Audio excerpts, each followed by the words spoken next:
¿Le pueden contar a los que llegaron a las 11 de qué trató el sermón? Peligros de quedarnos dormidos espiritualmente, ¿verdad? A ver, ¿cuáles son esos peligros? El primero, el desamor. Segundo, dejarnos engañar por una falsa tolerancia. Tercero, laxitud moral, carnalidad. Cuarto, una falsa valoración. Y todo eso nos puede conducir a una muerte espiritual. A mí me funcionó el ejercicio que hice a las 8. Le pregunté a la iglesia si ellos ya habían visto una iglesia dormida. Y entonces les dije que esperaran a la mitad de la predicación, activaran el celular y la cámara y le tomaran foto a todos los que se dormían. Y ninguno se durmió, por miedo a salir en las redes sociales. Sí, entonces, no voy a usar eso ahora, iglesia, aunque pues este calor, ¿no es cierto?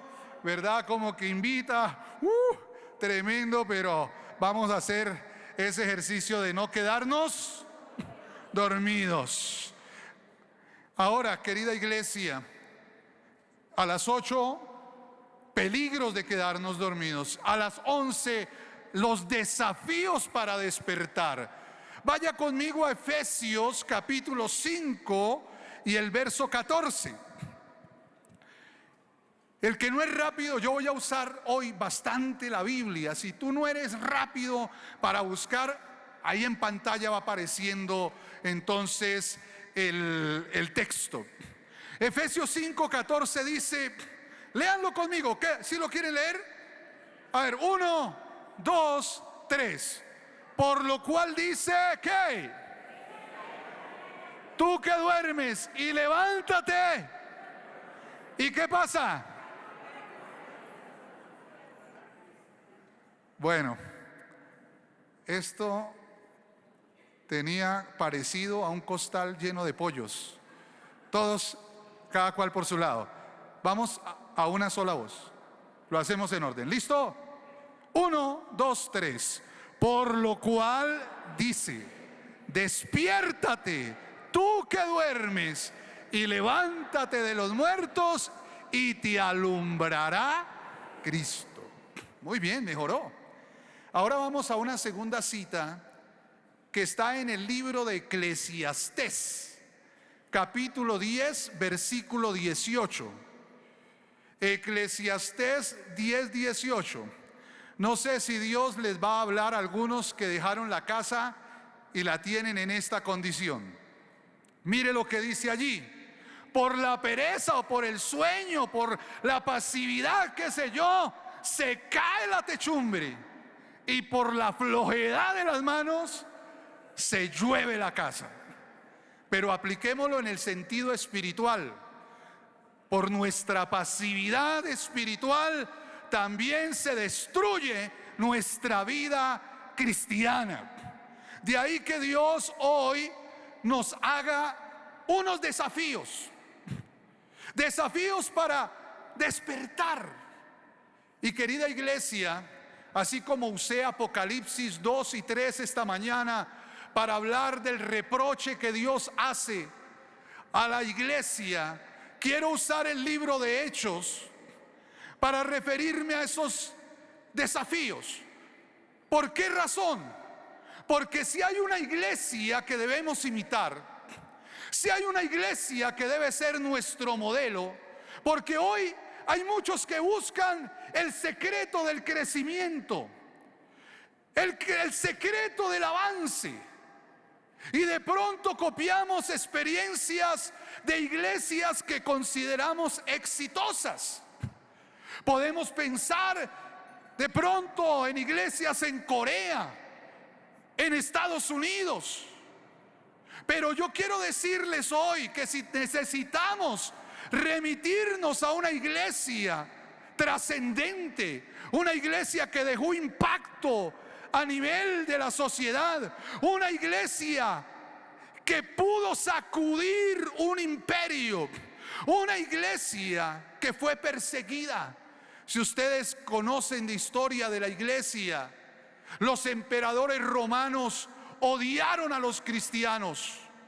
Fueron más o menos 10 persecuciones generales y otras locales. Muchos emperadores como Nerón fue tan perverso, tan malo, que usaba a los cristianos como antorchas, los mandaba a quemar para que ellos le alumbraran el camino.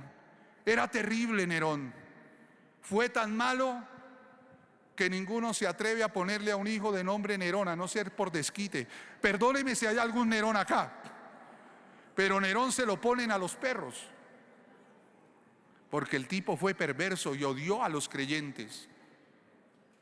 Persiguieron a los cristianos, los llevaban al Coliseo romano para que las fieras los devoraran.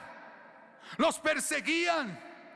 Pero esa iglesia de los 3 primeros siglos fue una iglesia poderosa, una iglesia creciente, una iglesia de impacto. No tenía la tecnología que tenemos hoy, no tenía de pronto las estrategias organizacionales de las cuales hoy podemos nosotros gozar, pero fue una iglesia que impactó el mundo.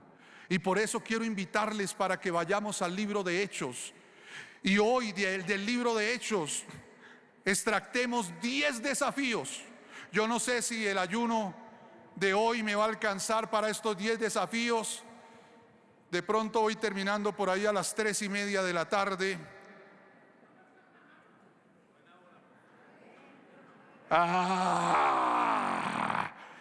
Ya. Entonces vamos al primer desafío que aprendemos de la iglesia del primer siglo. Hay algunos que le llaman la iglesia primitiva. A mí casi no me gusta ese adjetivo de iglesia primitiva, no sé, me encanta decir la iglesia del primer siglo. Sí, la iglesia del primer siglo, de los primeros siglos, ¿verdad, pastor? No sé, en ese sentido. Y hay un desafío, el desafío de tener un espíritu ferviente en oración. Si usted va a Hechos capítulo 1, versículo 14, vaya conmigo a Hechos 1:14. Mire lo que hacían los líderes que habían visto a Jesús cuando se fue al cielo, cuando lo despidieron.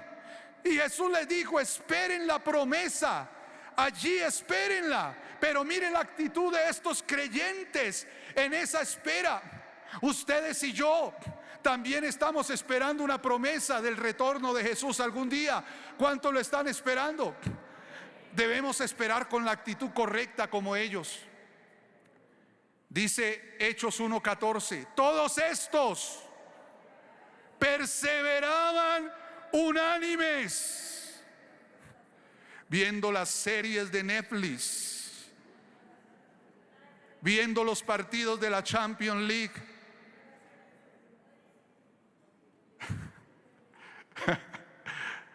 No estoy en contra de eso, pero hay prioridades que yo también miro. Pero dice: todos ellos perseveraban unánimes en oración junto con las mujeres, hombres y mujeres perseverando en oración, y con María, la madre de Jesús. Si usted quiere imitar a María, mire, ahí está. Perseveraba en oración, y con los hermanos de él. La familia de Jesús estaba allí, estaban esperando la promesa. Querida iglesia, necesitamos un espíritu ferviente en oración. ¿Por qué las reuniones de oración son las menos apetecidas por la iglesia? ¿Por qué las reuniones de oración son aquellas en las cuales hay menos creyentes? Un concierto, bonito los conciertos, me gozo los conciertos, las celebraciones al Señor, claro, qué rico. Una actividad X, Pero mire la prioridad que esta iglesia le daba a la oración, porque la oración los estaba alineando a algo que iba a ocurrir. Aquí entra un debate teológico: si nosotros provocamos los avivamientos o los avivamientos son un acto soberano del Señor y los da cuando Él quiere, de la manera que Él desea. Les dejo esa tarea. Yo no me voy a meter ahí en asuntos teológicos, pero lo único que sí puedo decirles es que la iglesia debe estar siempre en la actitud correcta, alineado con el propósito celestial, para que se venga el derramamiento de su promesa. ¿Estamos de acuerdo? Ellos estaban expectantes porque Jesús les dijo: yo me voy, pero les voy a enviar al Espíritu Santo. Y ellos estaban expectantes, no se echaron a dormir, no estaban durmiendo, estaban expectantes, preparándose para algo que iba a ocurrir. La iglesia despierta debe estar con una expectativa. Ora con expectativa. ¿Cuántos oran aquí con expectativa de respuesta? Tú debes orar con expectativa de respuesta. No que oro por orar, pero yo no espero que algo vaya a ocurrir. No, tú debes orar esperando que algo va a ocurrir. En un libro decía lo siguiente: Dios se sujetó a la ley de la oración. Es decir, que Dios mismo actúa por esa ley hermosa que Él dejó, la oración. La oración. Iglesia, necesitamos darle prioridad a los tiempos de oración personal, pero también a los tiempos de oración conjunta. Ahí hay un secreto poderoso. Segundo desafío. Vaya conmigo a Hechos capítulo 2, versículo 1. Muy conocido. El desafío de mantener una conexión con el Espíritu Santo. Los que están tomando nota, el desafío de mantener una conexión con el Espíritu Santo. ¿Tú sabes quién es el Espíritu Santo? ¿Te relacionas con el Espíritu Santo? El Espíritu Santo es Dios mismo. Y esta iglesia, mire lo que experimentó cuando llegó el día de Pentecostés, que era una celebración judía. 50 días después de la Pascua. Pentecostés significa Pente 50. 50 días después de la Pascua, estaban todos unánimes, juntos. Y de repente, cuando tú oras, prepárate para un de repente de Dios. Oído, iglesia, míreme acá. Cuando tú tienes oración ferviente, prepárate, porque de repente vendrá algo y va a ocurrir en tu vida. Va a ocurrir en tu familia, va a ocurrir en la iglesia, va a ocurrir en Colombia. Prepárate para esos de repente. Y de repente vino del cielo un estruendo. Primero, ¿qué ocurrió? Un estruendo.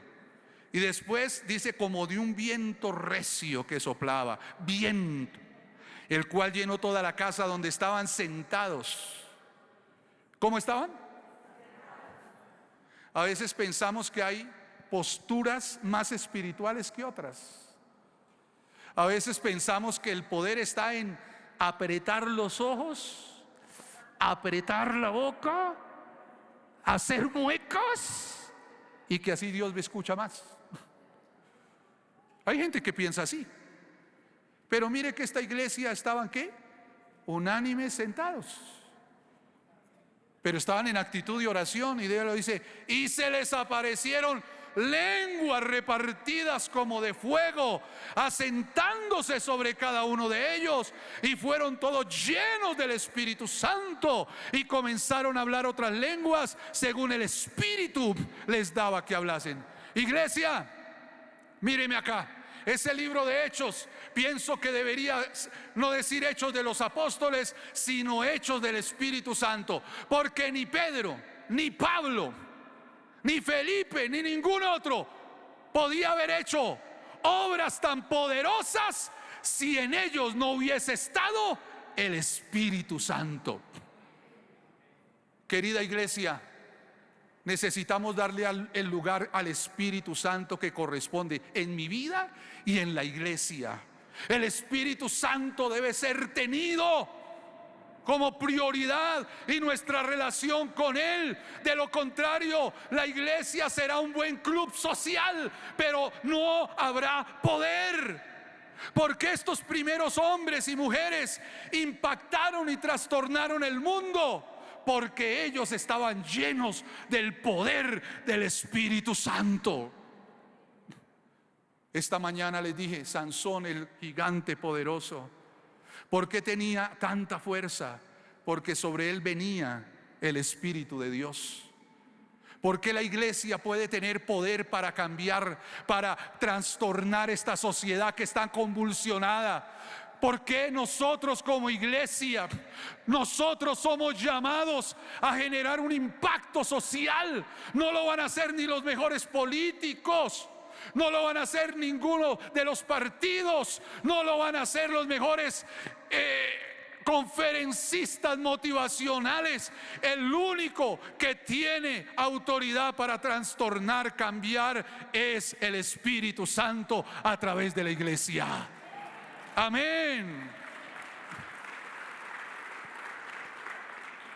Podemos hacer mil discusiones, debates, estar en contra de muchas corrientes ideológicas, pero eso no va a cambiar a la gente.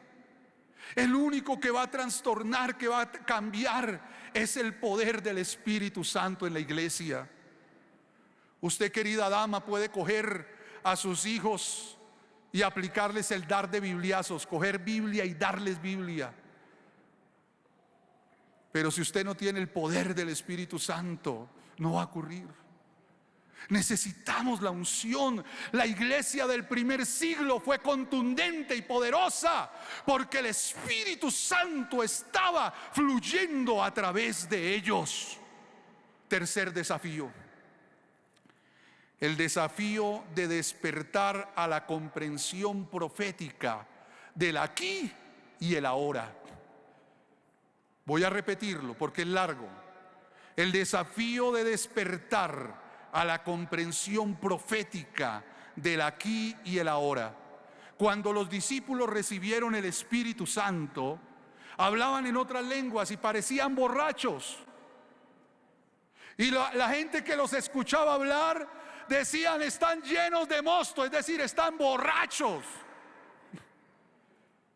Los juzgaron, pero se levantó el apóstol Pedro, y en Hechos capítulo 2 y el versículo 15, Pedro dice: porque estos no están borrachos, como vosotros suponéis, puesto que en la hora tercera, es la hora tercera del día, temprano.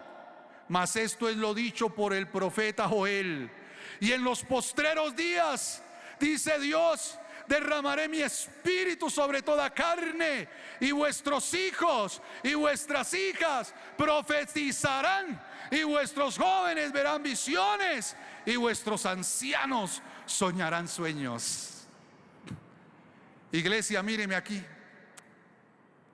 Pedro citó el libro de Joel en el Antiguo Testamento, y Pedro, como líder, dijo: este es el tiempo profético anunciado en el libro de Joel. No están borrachos, sino que se está cumpliendo lo que Dios había dicho. Está ocurriendo. ¿Sabe que hoy encontramos una iglesia que no sabe su momento profético? No conoce que es el instante en el cual Dios la ha colocado proféticamente, porque este es el aquí y el ahora. Usted y yo somos parte de esta iglesia y del tiempo que Dios tiene para el mundo entero. Hoy estamos más cerca del retorno, del cierre de los tiempos, y cada uno de nosotros somos llamados proféticamente a entender cuál es nuestra responsabilidad aquí y ahora. Pero ¿sabe qué hace el dormido? El dormido anda así, como esta mañana les decía, como Sansón en las rodillas de Dalila. No sabía qué estaba ocurriendo. Sabe que hay muchos cristianos dormidos y no saben lo que está armándose alrededor. El enemigo sabe que este es su último momento y él está engañando hasta los mismos escogidos. No se aterre si la maldad crece. Hay cristianos que dicen: ay, pero es que hay tanta maldad, pero si Dios ya lo había dicho. En la Biblia dice que en los postreros tiempos la maldad se incrementará. La gente va a carecer de afecto. Esta semana daban la terrible noticia de una mamá que por irse con el novio abandonó a su pequeña y la dejó morir lentamente. Cuando la encontraron ya estaba muerta.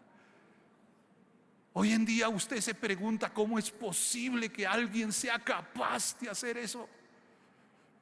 Pero dice la Biblia que en estos tiempos el amor de muchos se va a enfriar.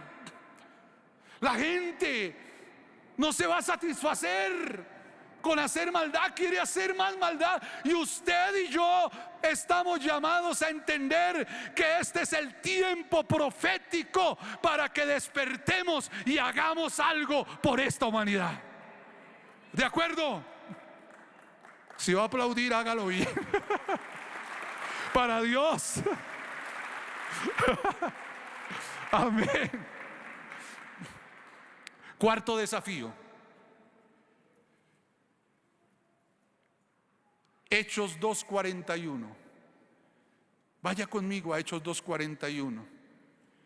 Mire lo que hacían estos creyentes del primer siglo. Por eso el Señor se manifestó de una forma tan especial, porque ellos le daban prioridad a Dios. Dice: así que los que recibieron su palabra, más o menos fueron 3,000 personas en la primera predicación de Pedro. Dice que fueron bautizados.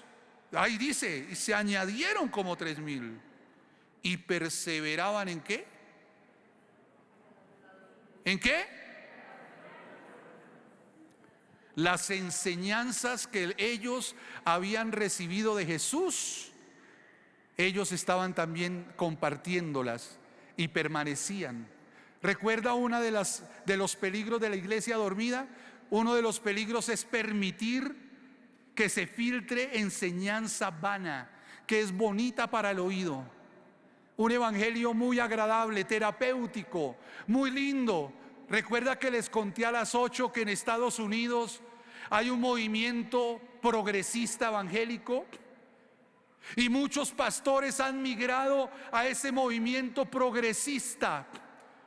Lo digo porque hace unos días lo leí en uno de los textos que los padres de mi colegio tienen que leer. Y está diciendo que hay muchos pastores que están sacrificando la doctrina fundamental por quedar bien políticamente con todo el mundo. Estamos rebajando el evangelio. Pero mire, esta iglesia creció porque perseveraba en la doctrina. Y aunque la gente a lo bueno le diga malo y a lo malo le diga bueno, tú y yo no estamos llamados a probar lo que la multitud dice que es bueno. Tú y yo estamos llamados a decirle bueno a lo que Dios dice que es bueno y a decirle malo a lo que Dios dice que es malo.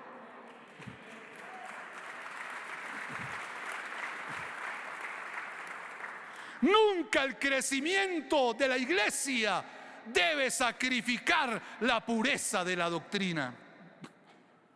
No podemos, necesitamos despertar porque tenemos un desafío: perseverar en la doctrina. ¿Creemos que Jesucristo es el único medio de salvación? Eso es doctrina. ¿Creemos que el alma que peca es condenada? Eso es doctrina. ¿Creemos que hay un cielo para aquellos que han aceptado y recibido a Jesucristo y le obedecen? Eso es doctrina. Esos son principios no negociables. Vamos al quinto desafío. La iglesia hoy necesita perseverar en la unidad y la comunión unos con otros. Hechos 2:41. Una vez más dice que los que recibieron la palabra fueron bautizados y se añadieron aquel día como 3,000 y perseveraban en la doctrina, en la comunión unos con otros, en el partimiento del pan y en las oraciones. ¿Cómo era esa iglesia de los primeros siglos? Mira, el cristiano de esa época era un ciudadano de segunda categoría. El imperio romano lo odiaba. Los fariseos y publicanos odiaban a los creyentes. Ellos no solamente eran perseguidos por el imperio romano, también por los propios religiosos de la época. Eran ultrajados y maltratados, pero esta iglesia se mantenía unida. Alberto Motesi, un gran predicador hace muchos años, le escuché decir lo siguiente: solo hay dos maneras que la iglesia crezca: un avivamiento o una persecución. ¿Usted cuál quiere?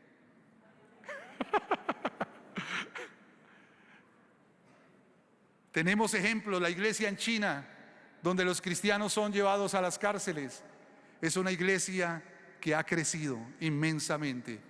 Los persiguen. Muchas veces la persecución hace que la iglesia se una. Qué triste es eso, que tengamos que esperar persecución para que podamos nosotros entender la importancia de la unidad, cuando Jesús mismo oró y dijo que ellos sean uno.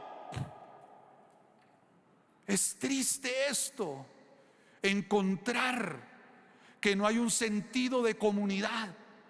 En nuestra declaración de iglesia dice que nosotros somos una gran familia. Ahora, cada miembro de la familia piensa distinto. No se trata de todos aquí estar uniformados y pensar igual y tener los mismos gustos. No, dentro de la diversidad construimos ¿qué? La unidad. Pero Dios nos llama a mantenernos unidos. ¿Cuántas iglesias han sido divididas por caprichos de los líderes? ¿Cuántas iglesias han sido destruidas por el egoísmo y la vanagloria de algunos dirigentes? Uno ha querido llevarse la mitad de la iglesia y el otro se lleva la otra mitad. ¿Cuántas iglesias, cuántas vidas han sido destruidas también por no privilegiar la comunión y la unidad? Vamos al quinto desafío. El sexto, con razón, sí, ustedes están más despiertos que yo. Estoy predicando casi dormido. No puede ser. Y vamos en el ¿qué? En el sexto. Uy, esto va rápido. El sexto es el desafío de hacer que lo sobrenatural sea lo natural. Diga conmigo, que lo sobrenatural sea lo natural. ¿Sabe qué era lo natural para esa iglesia? Que ocurrieran señales y prodigios. Veían cojos andar, ciegos ver, sí, sordos oír. Hubo resurrecciones. ¿Cuándo fue la última vez que usted vio una resurrección? ¿Alguna vez? Pero mire lo que ocurría en esta iglesia. Hechos 2:43. Hechos 2:43, ¿qué dice?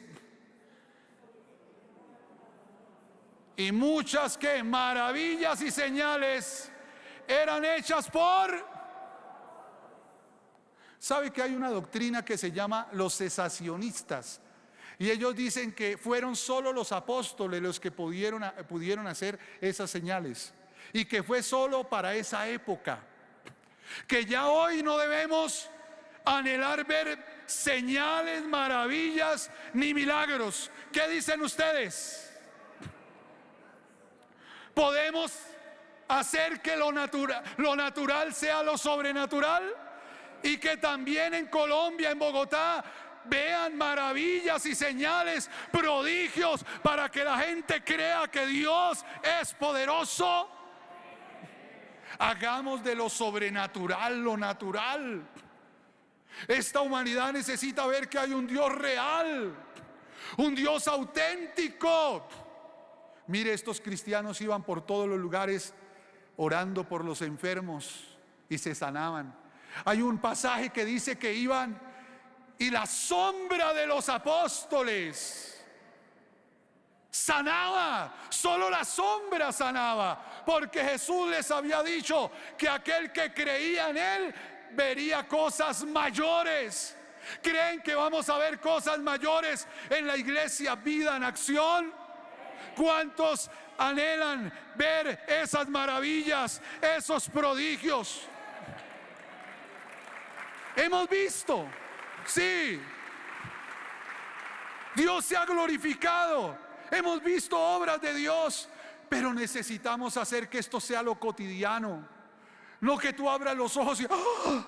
¡Ay! Un muerto resucitó. No, el que se tiene que asombrar es el que no conoce, porque para usted es natural que los muertos resuciten. ¡Ay! Un ciego está viendo. ¡Ay! No, para usted es natural que los ciegos ven en el poder de Jesús. Los que se deben asombrar son los de afuera. Pero necesitamos el desafío de aquello que es sobrenatural sea lo cotidiano para nosotros. ¿Creemos en un Dios que vive para siempre? Amén. Vamos al número. Bueno. Muy bien. El desafío de ver que las personas son más importantes que los edificios.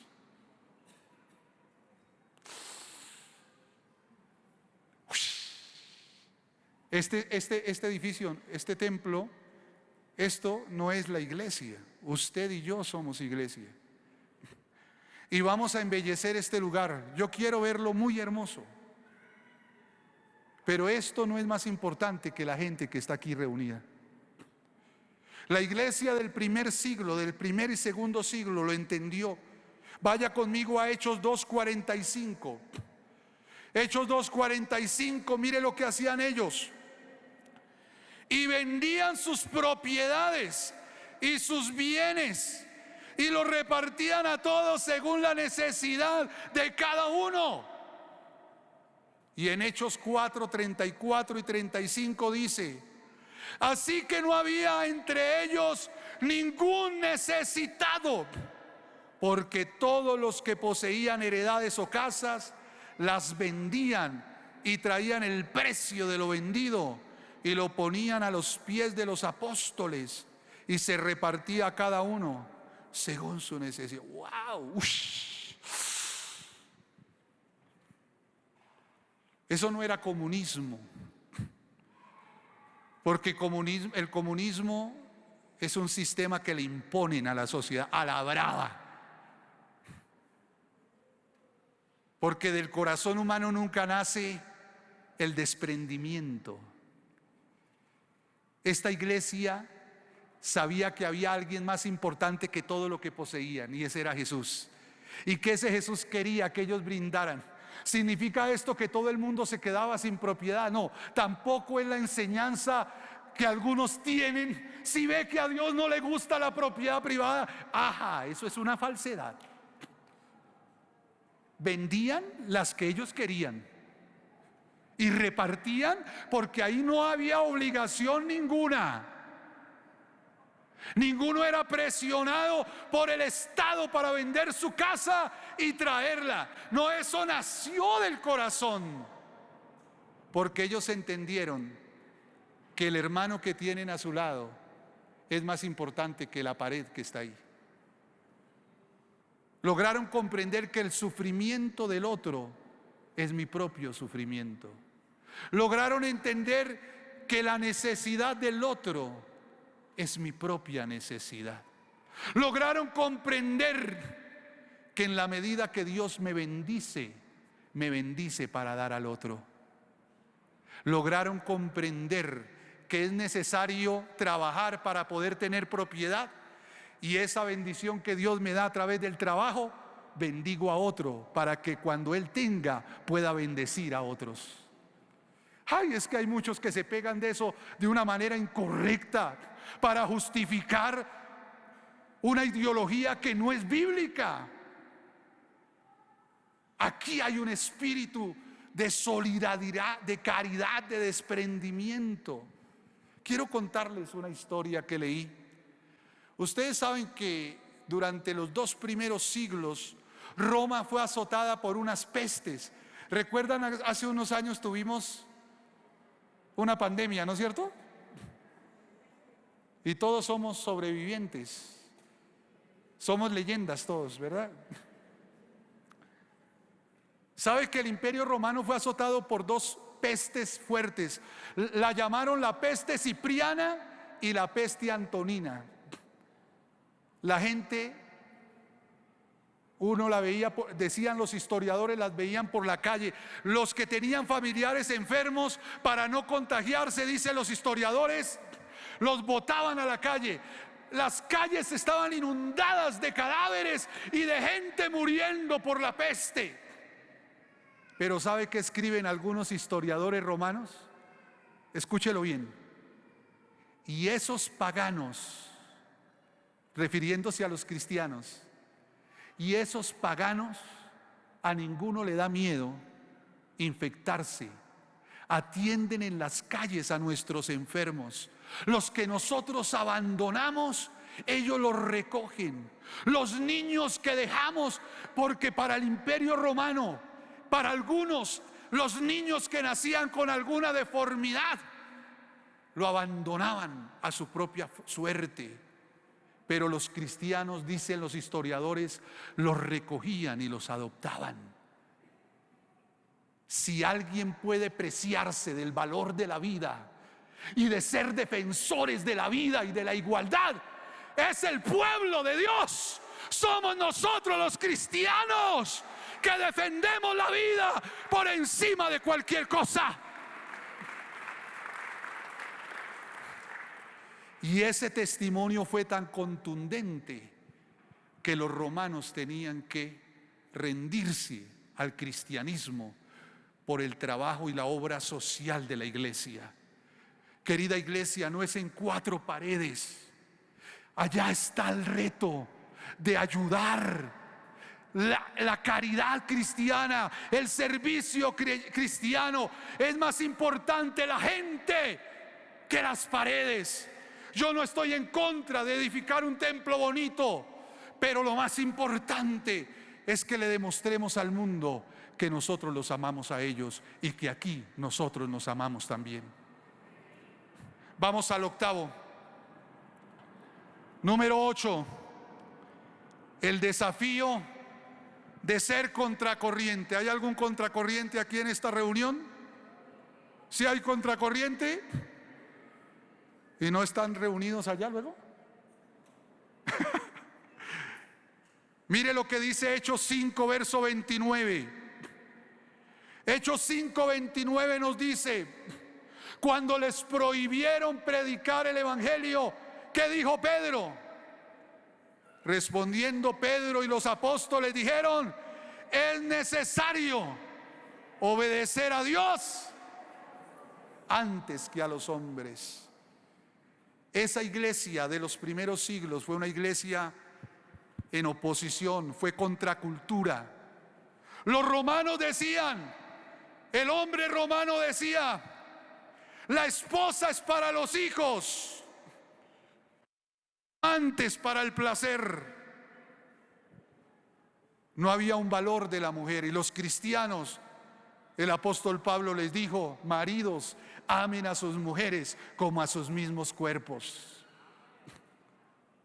Los romanos pensaban que los niños con alguna deformidad o el niño no deseado lo podían abandonar, pero los cristianos enseñaban que de ellos es el reino de los cielos. El mundo de ese entonces enseñaba que la venganza y el odio estaba autorizada, Los cristianos enseñaban con el amor, y aquel que lo maldecía, él lo bendecía. Muchos murieron adorando a Dios en las hogueras y en el Coliseo romano. Esa es la herencia que nosotros tenemos. Si usted quiere tener secretos o desafíos, esta es la iglesia que nosotros debemos mirar. Voy a la número 9. El desafío de despertar al compromiso máximo con el reino celestial. Mire lo que dice Hechos 4:29, y ya voy cerrando. Hechos 4:29, los discípulos oraron cuando estaban siendo amenazados, y esta fue su oración. Y ahora, Señor, mira sus amenazas y concede a tus siervos que con todo de nuevo hablemos tu palabra, mientras extiendes tu mano para que se hagan sanidades y señales y prodigios mediante el nombre de tu santo Hijo Jesús. Cuando hubieron orado, el lugar en que estaban congregados tembló, y todos fueron llenos del Espíritu Santo y hablaban con denuedo la palabra. ¿Cuál es la oración que haríamos hoy si nos están amenazando por ser cristianos? Señor, guárdame, confunde a mis enemigos, Señor. Padre, destrúyelos. Bueno, no está mal orar, pero así. Pero ellos no pidieron eso. Ellos dijeron: Señor, mira esas amenazas, pero ayúdanos a tener denuedo, arrojo, valentía, porque estamos comprometidos con el reino celestial. Querida iglesia, usted tiene identidad con esta iglesia local donde recibe alimento, y usted ama este lugar donde Dios lo colocó. Pero todos tenemos un compromiso con el corazón de Dios, y Él quiere que todos reciban este mensaje de la palabra. Todos deben escuchar el mensaje del Evangelio, y nos debemos comprometer. Y va la última, el último desafío, el desafío de ser fructíferos, porque los cristianos dormidos no dan fruto, solo ronquidos producen. Cuando uno se duerme, mire, la Biblia muestra que cuando Noé se durmió, ¿qué le pasó? Se desnudó. Estaba borracho y dormía allá, y se durmió. Un jovencito llamado Eutico, Pablo estaba predicando largo. Él sí predicaba largo. Y Eutico estaba sentado ahí sobre el borde de una ventana. Y dice Hechos que Eutico se durmió y se cayó del tercer piso al primero y se murió. ¿Sabe cuál fue la ventaja de Eutico? Que Pablo tenía el don de resurrección. Pero si usted se duerme aquí y se da un totazo, yo no lo tengo. Les tengo esa noticia.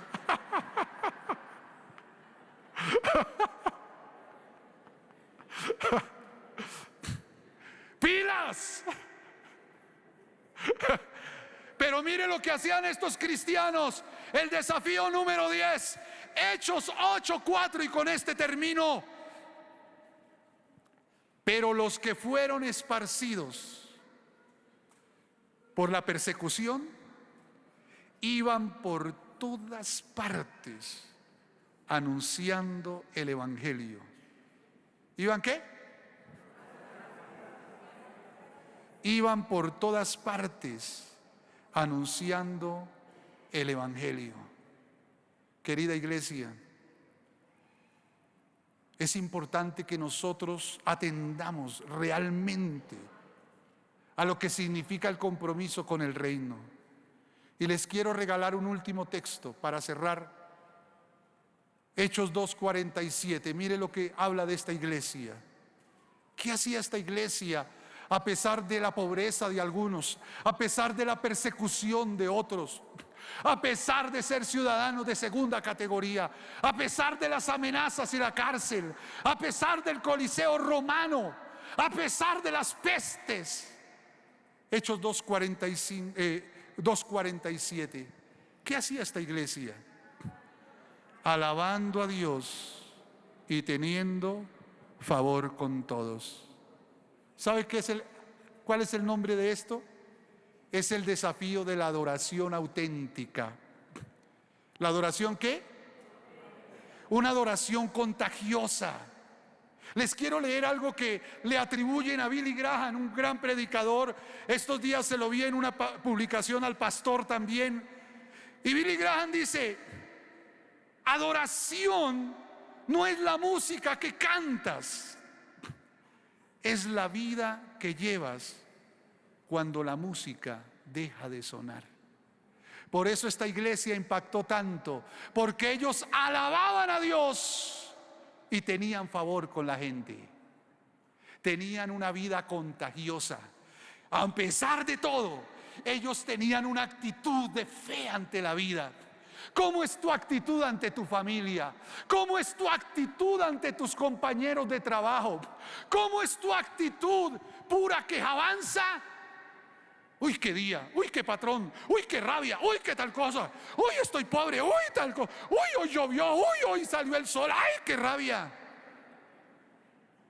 Pero ¿qué hacían estos creyentes a pesar de todo? Alababan a Dios, lo reflejaban teniendo favor con todas las personas. Adoración se refleja en la manera como tú tratas a los demás, cómo te refieres de las demás personas, cómo agradeces al mesero que te atiende en el restaurante, cómo eres cuando estás trabajando, cómo atiendes a tus clientes. Cuando la iglesia entiende esto, entonces el nombre de Jesús es glorificado. Y entonces dirá: y el Señor añadía a la iglesia los que habían de ser salvos. De pie, iglesia, por favor.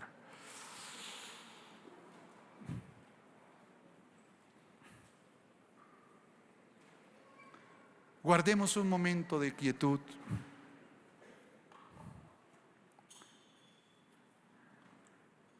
Cierra tus ojos un instante.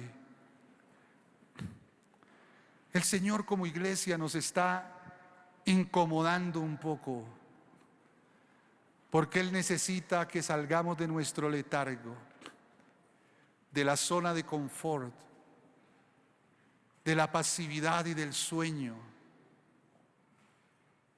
Él puede hacer lo mismo que ocurrió en Hechos de los Apóstoles o Hechos del Espíritu Santo. Él no ha cambiado, Él es el mismo ayer, hoy y por los siglos. Los que hemos cambiado somos nosotros, porque hemos invertido las prioridades, porque hemos olvidado tal vez el secreto que está en la palabra. Está ahí. No tenemos que ir a buscar libros de desarrollo personal o de superación. No tenemos que ir a buscar secretos de iglesias. Ya está en la Biblia. Ahí está.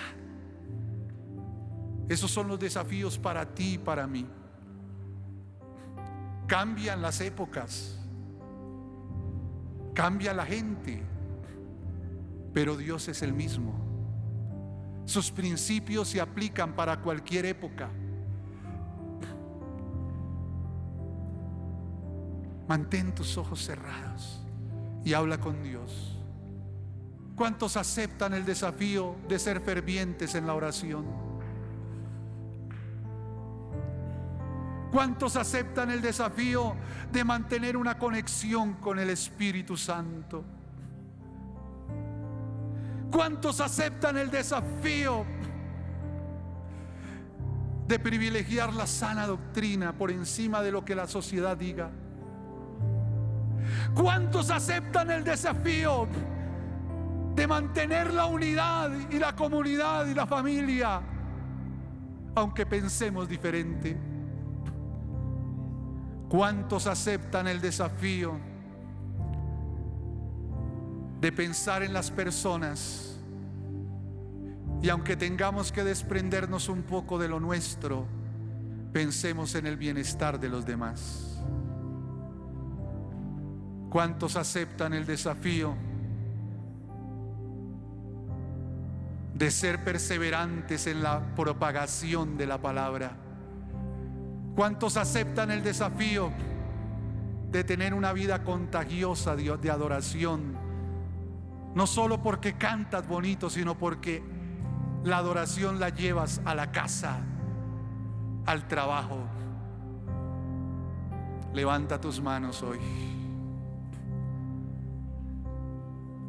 Es hora de despertar. Es hora de levantarnos del sueño. Es hora de pedir el toque del Espíritu Santo. ¿Cuántos anhelan hoy antes de salir? Oh, mire que cada vez que la iglesia oraba, intercedía, había un derramamiento del Espíritu, fuego del Espíritu sobre esa iglesia. ¿Cuántos hoy anhelan esa unción, ese fuego, esa revitalización del Espíritu Santo? Levanta tus manos y dile: yo quiero, yo anhelo, Señor. Padre, dame fuego de oración, fuego de santidad, fuego de intercesión, fuego de evangelización, fuego de ayuda a los demás, fuego de amor, Padre. Yo quiero, yo quiero, yo quiero, Señor. Derrama tu fuego, tu presencia, tu presencia. Ahora, iglesia, prepárate. Tú acepta los desafíos. Ahora prepárate. Prepárate para recibir de Dios, para recibir la unción del Espíritu Santo. Ahora comienza, iglesia, a adorar al Señor. Levantemos solo Él, solo Él, solo Él. Solo Él, solo Él, solo Él. Ahora, ahora, ahora, ahora. Oh, rialabasí, alabasai. Adórale, adórale. Empieza a adorarle. A vivir en este mundo con los ojos en la eternidad. Así es, Señor. Iglesia, Dios está trabajando en tu corazón. Nos extiendes hoy tu mano. Ahora, y nos llamas sopla. a seguirte a ti. Sopla el Espíritu Santo. Sopla, sopla, sopla. Fluye, fluye. A vencer Fluye. la ofensa con Ahora perdón. recibe. Recibe el toque del La Señor. violencia con misericordia. A soltarlos de Esos son los todo desafíos. Una iglesia en y comunidad. saber que es tu reino aquí. Adorémosle. Es tu vida el camino que nos lleva a permanecer. Adora a la iglesia. A perder toda Es el fluir mi de Dios. vida para poder encontrarla en ti. Toma la mano del que está a tu lado y levanta.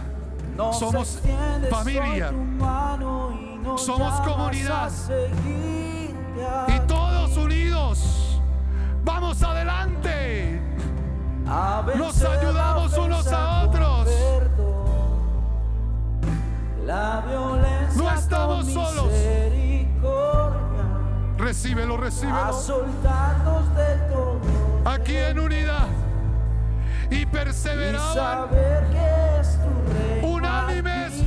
juntos A en vencer la oración, ofensa con perdón. así como familia. La violencia con misericordia. Misericordia. A soltarnos de todo temor. Así Y es. saber que es tu reino aquí. Te seguiremos. Te seguiremos. Hagamos el compromiso todos. Mirar atrás, caminaré Así unidos como estamos. sobre las aguas. Digamos, te vamos a seguir. Seguiremos, Te seguiremos, Señor. seguiremos. No importa que esta sociedad a lo bueno le diga malo Todos deberán y a de lo malo le diga bueno. seguiremos. Nosotros haremos lo Sin que tú quieres que mirar hagamos. atrás caminaremos sobre las aguas del mar. Te seguiremos, te seguiremos. Y todos te verán, te seguiremos. Sin mirar atrás caminaremos.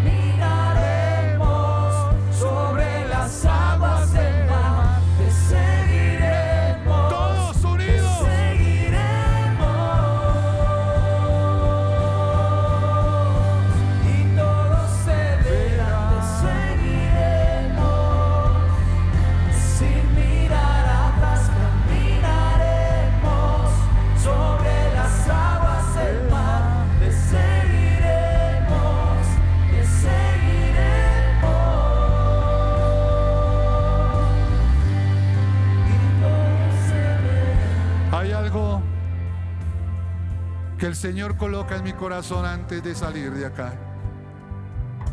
A veces nosotros ni percibimos la necesidad del otro. Acuérdate que la iglesia en Hechos, ninguno decía ser propio porque estaba pensando en el otro. Yo no quiero invitarles a que vayan a vender su casa o su carro, pero quiero invitarles hoy para que sea sensible de pronto a la necesidad de su hermano. Tal vez aquí hay gente que vino con un problema terrible de la casa. Tal vez aquí hay alguien que está angustiado porque mañana no tiene para pagar.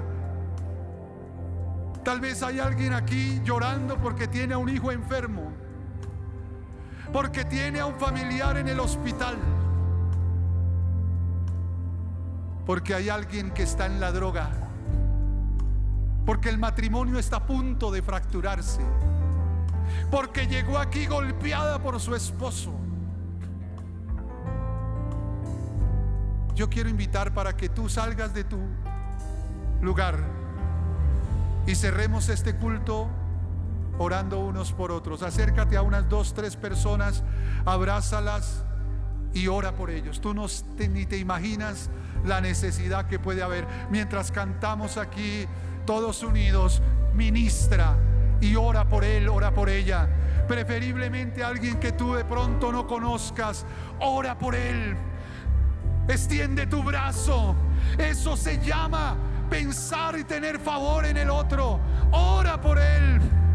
Arrópale. Tú no sabes la carga que tiene. Ora por él.